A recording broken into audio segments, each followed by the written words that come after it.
Hello everyone, welcome back to our channel AS ముచ్చట్లు. నేను one of the షార్ట్స్లో చెప్పాను కదండి, నా ఐఫోన్కి అయితే ఒక చిన్న ప్రాబ్లం వచ్చింది హార్డ్వేర్ ఇష్యూ వల్ల. స్క్రీన్ అంతా ఎల్లో కలర్లో అయిపోయింది. యాక్చువల్గా 1,80,000 అండి, అంటే 1 TB ఫోన్ కదా, 13 Pro Max. అంత పెట్టి కొన్నందుకు నాకు అనిపించింది ఐఫోన్లో ఎటువంటి ఇష్యూస్ రావు కదా, 13 సిరీస్కే ఎందుకు వచ్చిందా అనిపించింది. మన బ్యాడ్ లక్ అంతే. కాకపోతే ఏంటంటే డిస్ప్లేకి 20,000 to 50,000 అవుతుంది అన్నంగానే నేనైతే షాక్ అయిపోయాను.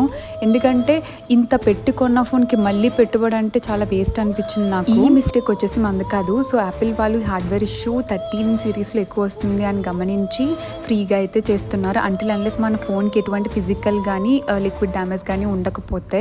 బ్యాడ్ లక్ ఏంటంటే ఆ రోజు పవర్ షట్ డౌన్ అయ్యిందండి మొత్తం మాల్కి, ఓన్లీ మెషిన్స్ ఒక్క స్టోర్కే కాదు. సో నెక్స్ట్ డే రమ్మన్నారు. బట్ మేము ఏం చేసామో ఆ రోజు అసలు ప్రాసెస్ ఏంటి ఇవన్నీ నేను వచ్చే షార్ట్స్లో మీతో షేర్ చేసుకుంటాను. స్టే